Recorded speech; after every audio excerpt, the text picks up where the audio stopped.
ফিরিয়ে আমাদেরকে সঠিক মতাদর্শে রেখেছেন।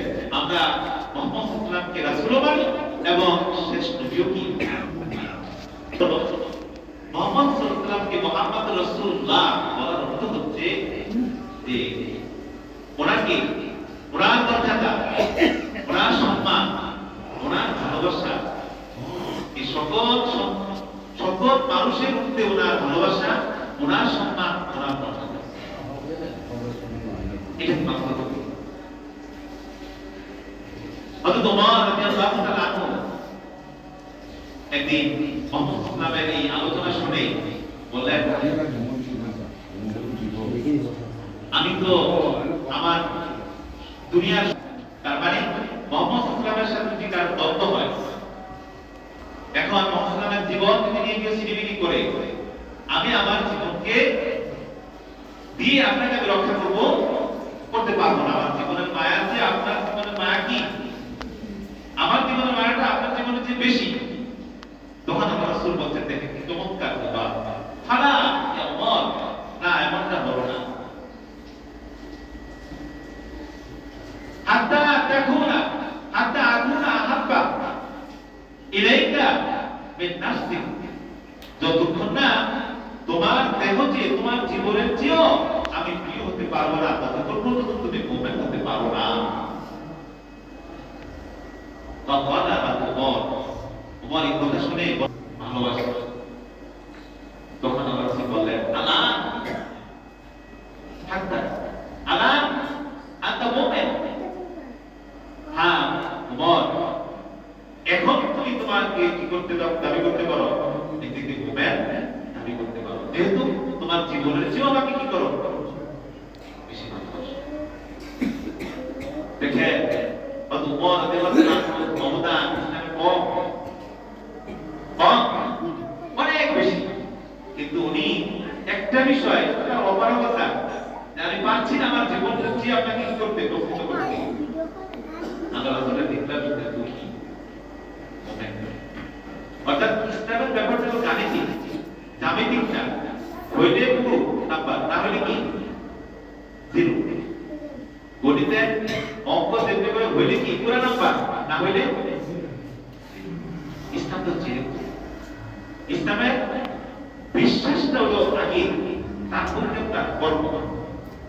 তোমরা কেউ ইমানদার হতে পারবে না, মুমিন হতে পারবে না, যতক্ষণ না আমি তোমাদের কাছে প্রিয় হই, তোমার বাবা থেকে, তোমার সন্তান থেকে, ততক্ষণ তুমি কি মুমিন হতে পারবে না। তাইলে আমরা মুমিন হওয়ার জন্য, মুসলিম হওয়ার জন্য, মুত্তাকি হওয়ার জন্য সকল মানুষের মধ্যে আল্লাহ রাসূলের ভালোবাসাকে কথার কথা, আল্লাহ রাসূল সাল্লাল্লাহু আলাইহি ওয়াসাল্লাম একদিকে আর আপনার বাবা আরেকদিকে, কিন্তু যদি আপনি আপনার বাবার দিকে থাকেন তাহলে বিষয়টা কিন্তু আসলে মানার বিষয়, বুঝার বিষয়, কাজ কম কিন্তু মানা বেশি। যেমন আমাদের দেশে কিন্তু সেনাবাহিনী কোন কাজে লাগা থাকে, কিন্তু সুযোগ সুবিধা কি তাদের বেশি না আমাদের বেশি? যুদ্ধ যদি লাগে অন্য দেশের সাথে তখন পিঠা দরকার, এছাড়া কি বসে বসে খাবার, কিন্তু তারা প্রস্তুত দেশের জন্য জীবন দিতে, কি প্রস্তুত। এই শুধু প্রস্তুত, এটার জন্য কি তাদেরকে জাতি সত্তা বলে স্মরণ করে, তাদের জন্য সবকিছু দিতে কি। আরো একটু ক্লিয়ার হবো আমরা, হযরত ইব্রাহিম আলাইহিস সালামকে বলা হয়েছিল যে তুমি তোমার প্রিয় বস্তুটাকে কি করো, আল্লাহর রাস্তায় জবাই করো। তো তিনি প্রথম বুঝতে পারেন নাই, মনে করছেন যে আমি একটা জিনিস জবাই করলে কি হয়ে যাবে। শেষ পর্যন্ত আল্লাহ তাআলা তাকে দেখাই দিলেন স্বপ্ন থেকে যে কি করতেছে ইব্রাহিম, তার আদরের ছেলে ইসমাঈলকে জবাই করবে। এই আজমা কন্টিনিউয়াস আমি জবাই করছি। আল্লাহ রাসূল ইব্রাহিম আলাইহিস সালাম তার ছেলের সাথে পরামর্শ করলেন যে আমি তো স্বপ্নটা দেখলাম, মা যেমন ছিল ছেলেরা আমরা জানি ঘটনা, কিন্তু ওখান থেকে শিক্ষার বিষয় কোনটা, ইব্রাহিম সত্যি সত্যি প্রস্তুত জবাই করতে। রাসূলের আল্লাহর অর্ডার, ছেলেকে নিয়ে চলে গেলেন, জবাই করতে ছেলেকে, এবং বলছেন কন্টিনিউয়াস। এবার আল্লাহ উত্তর দিলেন, কদ সাদাকতা রুইয়া, ইব্রাহিম আমি তো তোমার ছেলে চাই নাই, আমি চাইছি তুমি আমার কমান্ড মানো কি মানো না, তুমি তো সব স্টপ জবাই করতেছো, এতদিন তুমি বাস্তবায়ন করেছো, এবার তুমি কি পরীক্ষায় উঠতে।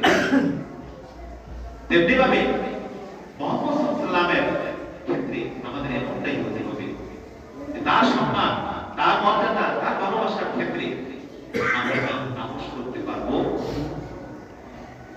আপোষ সব কিছুর দিকে তার ভালোবাসা। সম্মানিত উপস্থিতি, আমরা আল্লাহর প্রেম, ভালোবাসা, মাগফিরাত চাই কি চাই না? আল্লাহর ভালোবাসা, প্রেম, মাগফিরাত ছাড়া কি কোনো ব্যক্তি পৃথিবীতে কিংবা পরকালে শান্তি পাওয়ার আশা আছে? আল্লাহ রাব্বুল আলামিন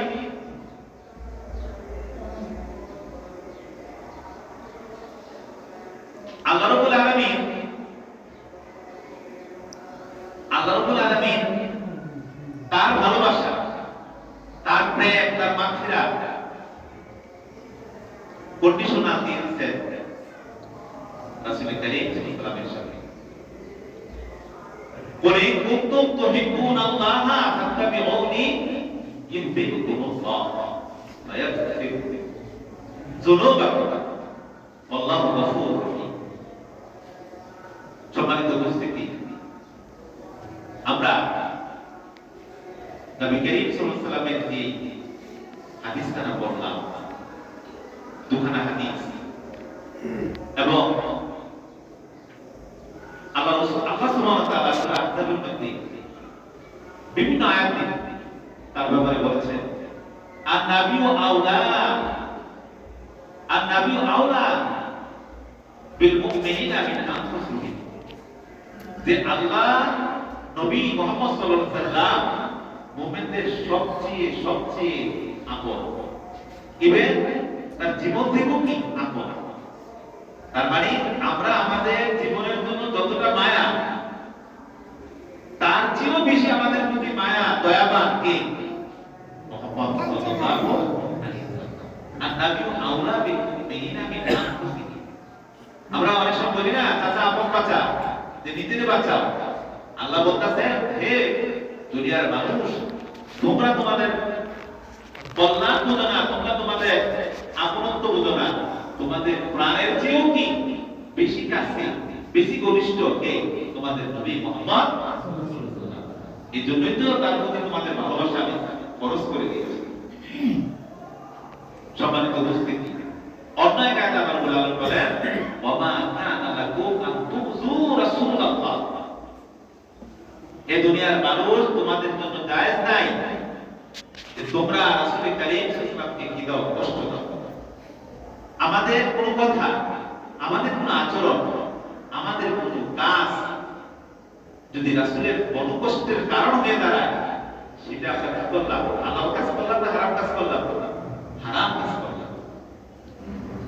তাহলে আসলে আমরা আল্লাহ দেওয়া বিধান, রাসূলের তরিকা ছেড়ে আজকে আমরা যারা বিভিন্ন পথে, বিভিন্ন মতে চলছি, এতে কি রাসূলের কষ্ট পান না খুশি হন? আমাদের বলতে কষ্ট পান। তাহলে এই যে কষ্ট দিচ্ছি রাসূলকে, এটা আমাদের জন্য কি হালাল না হারাম? হারাম কাজ করতে। সুতরাং নবী করিম সাল্লাল্লাহু আলাইহি ওয়াসাল্লামের মনোকষ্টের কারণ হয় এমন কথা বলবো, এমন আচরণ আমাদের থেকে আমরা প্রকাশ করবো, এমন কাজ আমরা করবো। সম্মানিত উপস্থিতি, তাহলে আমরা দুইটি পর্যায়ে বলতাম, মুহাম্মদ রাসূলুল্লাহ একটা বিষয় হলো যে তার নবুয়তকে আমরা স্বীকার করে নেওয়া, দ্বিতীয়ত তিনি তার প্রতি আমাদের ভালোবাসা, তার প্রতি আমাদের মর্যাদা, তার প্রতি আমাদের সম্মান, এটা সকল মানুষের কি করতে, সবকিছুর উপরে রাখতে হবে। তার সাথে কোনো কন্ট্রাডিকশন বাঁধলে আমরা অন্যটা ছেড়ে দিব, ওটাকে আমরা স্মরণ। ফাইনাল যে বিষয়টা, সেটা হলো মুহাম্মদ সাল্লাল্লাহু আলাইহি ওয়াসাল্লাম যে বিধান নিয়ে এসেছেন পৃথিবীতে, যে গাইডলাইন নিয়ে এসেছেন, এটা নাম কি? কোরআন কারীম। এই কোরআন কারীমকে মেনে নেওয়া, মুহাম্মদ রাসূলুল্লাহ বলার অর্থ হচ্ছে আমরা তার আনুগত্যকে বিনা বাক্যে মেনে নিলাম। পৃথিবীর কোন মানুষকে আমি মানতে কি বাধ্য না, আপনি বাধ্য না যে অমুক বিষয়ে মানতে হবে, অমুক নেতাকে মানতে হবে, এটা বাধ্য। কেউ যদি আমাকে বলে, আপনাকে বলে এটা করো, আপনি তখন বলেন কেন ভাই এটা আমি করবো, এটা আমাকে বলার কে আপনি? বলি কি বলি না? যদি আমি শুনতে পারি যে মুহাম্মদ সাল্লাল্লাহু আলাইহি ওয়াসাল্লাম বলেছেন এই কথা, মুহাম্মদ সাল্লাল্লাহু আলাইহি ওয়াসাল্লাম এটা করেছেন, মুহাম্মদ সাল্লাল্লাহু আলাইহি ওয়াসাল্লাম এটার ব্যাপারে সমর্থন দিয়েছেন, তখন আমি আপনি এটা মুসলিম এই কথা বলতে পারি না যে এটা আমি মানি না, এটা আমি করি না। এক্ষেত্রে ভয় নেই, শুধু এতটুকু আপনি নিশ্চিত হবেন যে আসলে মুহাম্মদ সাল্লাল্লাহু আলাইহি ওয়াসাল্লাম এই কথাটা বলছেন কি, এটি আপনার এখতিয়ার আছে যে মুহাম্মদ সাল্লাল্লাহু আলাইহি ওয়াসাল্লাম বলছেন কিনা, মুহাম্মদ সাল্লাল্লাহু আলাইহি ওয়াসাল্লাম করছেন কিনা, এটা আপনার এখতিয়ার আছে। কিন্তু কেন বলবেন মুহাম্মদ সাল্লাল্লাহু আলাইহি ওয়াসাল্লাম এটা আমার উপর এই কথা বলার সুযোগ? সম্মানিত উপস্থিতি, আল্লাহ সুবহানাহু ওয়া তাআলা মুসলিমের আনুগত্যের ব্যাপারে সূরা আনফালের 1 নম্বর আয়াতে বলেন, ওয়া আতিউল্লাহা ওয়া রাসূলাহু ইন কুনতুম মুমিনিন। এই দুনিয়ার মানুষ, তোমরা আল্লাহর আনুগত্য করো এবং পাশাপাশি তার রাসূলের আনুগত্য করো। এই কুনতুম মুমিনিন কন্ডিশনাল, যদি তোমরা মুমিন হও। কাফিরদের ভিন্ন কথা, কাফিরদের ব্যাপারে আমার কথা নাই, মুরতাদদের ব্যাপারে আমার কোনো কথা নাই, কিন্তু তোমরা যারা দাবি করো মুমিন, তোমরা যারা দাবি করো মুসলিম, যারা গর্ব করো এই নাম নিয়ে, তোমাদের জন্য বড় আল্লাহর আনুগত্য করাটা এবং রাসূলের। সূরা নিসা 80 নম্বর আয়াত উল্লেখ পাবেন আপনারা, সেখানে আল্লাহ বলেন, মাইয়াতি রাসূলুন ফাকাদ আতা, যে রাসূলের আনুগত্য করলো সে যেন কার আনুগত্য করলো? আল্লাহর আনুগত্য। সুবহানাল্লাহ। তার মানে কি আল্লাহর কথাই কথা, রাসূলের কোনো নিজস্ব কথা না, রাসূলের কোনো নিজস্ব মন করা কথা না, সত্যতা কার? আল্লাহ। এটা আমরা আগে মেনে নিছি যে রাসূল যা বলেন যা করেন সবকিছু কার থেকে? সম্মানিত উপস্থিতি, সূরা নিসা 59 নম্বর আয়াতে আল্লাহ বলেন, ইয়া আইয়ুহাল্লাযীনা আমানু আতিউল্লাহা ওয়া আতিউর রাসূলা ওয়া উলিল আমরি মিনকুম। এই দুনিয়ার মানুষ, ঈমানদাররা, তোমরা আল্লাহর আনুগত্য করো, রাসূলের আনুগত্য করো এবং তোমাদের দায়িত্বশীলদের আনুগত্য করো। যদি দায়িত্বশীল আল্লাহ এবং রাসূলের জীবন বিধানের আলোকে তোমাদেরকে নির্দেশনা দেয়, ফাইন তানাযাতুম ফি শাইইন ফারুদ্দুহু ইলাল্লাহ। যদি তোমাদের মাঝে কোনো জিনিস নিয়ে মতভেদ দেখা দেয়, তাহলে বিষয়টা আল্লাহ এবং রাসূলের দিকে ছেড়ে দাও। কিন্তু বেরোনা বিল্লাহ ওয়া ইমান, যদি তোমরা ঈমানদার হও আল্লাহর এবং পরকাল। সম্মানিত উপস্থিতি, আল্লাহ রাব্বুল আলামিন রাসূলের আনুগত্যের উপর আল্লাহর ভালোবাসা, আল্লাহর প্রেম, আল্লাহর মাগফিরাত পাওয়ার একমাত্র পথ করে দিয়েছে। আমরা আল্লাহর ভালোবাসা পেতে চাই, তাই না? আমরা আল্লাহর মাগফিরাত, আল্লাহ আমাদেরকে মাফ করে দেন, ক্ষমা করে দেন, চাই কি চাই না? এর রাস্তা একটাই। বড় রাস্তা একটাই। বলে কুনতুম তুহিব্বুনাল্লাহা ফাত্তাবিউনি ইউহিব্বুকুমুল্লাহ ওয়া ইয়াগফির লাকুম যুনুবাকুম ওয়াল্লাহু গফুরুর রাহিম। হে নবী মুহাম্মদ সাল্লাল্লাহু আলাইহি ওয়াসাল্লাম, তুমি বলে দাও তোমার জাতি এই কুনতুম তুহিব্বুনাল্লাহ, তোমরা যদি দাবিদার হও যে আল্লাহকে আমরা ভালোবাসি, ফাত্তাবিউনি, আমি মুহাম্মদকে কি করো? অনুসরণ করো, আনুগত্য করো। তাহলে ইউহিব্বুকুমুল্লাহ, আল্লাহ তোমাদের কি করবে? ভালোবাসবেন। তাহলে আল্লাহর ভালোবাসা পেতে হলে যেতে হবে কার কাছে? রাসূলের আনুগত্যের কাছে, রাসূলকে মেনে নিতে হবে, বিনা বাক্যে। এবং আল্লাহ ওয়ায়াগফির লাকুম যুনুবাকুম, আল্লাহ তোমাদের সকল গুনাহ ক্ষমা করে দিবেন। আল্লাহু গফুরুর রহিম। এই ক্ষমা পেতে হবে, যেতে হবে কার কাছে? রাসূলের আনুগত্যের কাছে। সম্মানিত উপস্থিতি, এবার আমরা অনেক আয়াত দেখতে পাই। সূরা নিসা 65 নম্বর আয়াত আল্লাহ রাব্বুল আলামিন সেখানে বলেন, ফালা রাব্বিকা লা ইউমিনুনা হাত্তা ইউহাক্কিমুকা ফীমা শাজারা বাইনাহুম।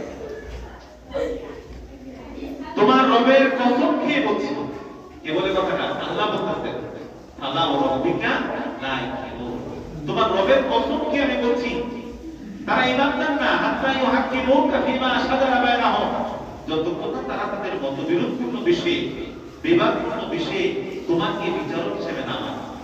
তোমাকে বলতে তারা ঈমান আনবে। এই কথা কি বলছে? এবং না খুশি হতে হবে না, হাত্তা ইউহাক্কিমুকা ফীমা শাজারা বাইনাহুম ওয়া ইউসাল্লিমু তাসলিমা। মন থেকে জানতে হবে যে মুহাম্মদ সাল্লাল্লাহু আলাইহি ওয়াসাল্লাম ফয়সালা দিয়েছেন, এটাই কি একমাত্র ফয়সালা। মুহাম্মদ সাল্লাল্লাহু আলাইহি ওয়াসাল্লাম আমাদের ব্যক্তি, পরিবার, সমাজ, রাষ্ট্র, আদালত যত বিভাগ আছে, এই বিভাগের জন্য বিধিবিধান রাখতে গেছেন কি জান নাই? শুধু কি আমাদের তারিখ দিয়ে আল্লাহ রাসূল, আল্লাহ রাসূল কি প্রেসিডেন্ট ছিলেন না? আল্লাহ রাসূল কি সেনাপ্রধান ছিলেন না? আল্লাহ রাসূল দেশ পরিচালনা করেন না? শুধু সবটা কথা, যেখানে যে বিধান থেকে গেছেন সেই বিধানটা যদি আমরা না মানি, আল্লাহর কথা হচ্ছে সে কি কাফের, সে মুমিন হতে পারে না। সম্মানিত উপস্থিতি, আমরা আজকের আলোচনা থেকে সিদ্ধান্ত নিব যে মুহাম্মদুর রাসূলুল্লাহ সাল্লাল্লাহু আলাইহি ওয়াসাল্লাম, এই বাক্য থেকে যে আমরা তিনটা বিষয়ে উপনীত হয়েছি মানতে হবে। যে এক নম্বর হলো মুহাম্মদের রিসালাত মেনে নেওয়া, দ্বিতীয়ত হলো তার ভালোবাসা, তার মর্যাদা, তার সম্মান সবকিছুর ঊর্ধ্বে, এটা আমরা মেনে নেব। তৃতীয়ত হলো আমাদের জীবন জিন্দেগি সব জায়গায়, সব ক্ষেত্রে আমরা রাসূল কারীম সাল্লাল্লাহু আলাইহি ওয়াসাল্লামের আনুগত্য। আল্লাহ রাসূল সাল্লাল্লাহু আলাইহি ওয়াসাল্লামের ব্যাপারে আল্লাহ সুবহানাহু ওয়া তাআলা গ্যারান্টি দিয়েছেন, লাকাদ কানা লাকুম ফি রাসূলিল্লাহি উসওয়াতুন হাসানাহ, যে এই পৃথিবীতে রোল মডেল, আইকন, আইডল একমাত্র ব্যক্তি তিনি কি? মুহাম্মদ। পৃথিবীর আর কাউকে আমরা আমাদের আদর্শ বলতে পারি না। আমরা কারোর আদর্শের সৈনিক বলে আমরা নিজেকে মনে করতে পারি। কিন্তু দুঃখের বিষয়, আমরা কিন্তু একটা স্লোগান দিই যে আমরা অমুকের আদর্শের সৈনিক, অমুক নেতা অনুদান করে লক্ষ্য নেতা, এই স্লোগানটা সংস্কার করতে হবে।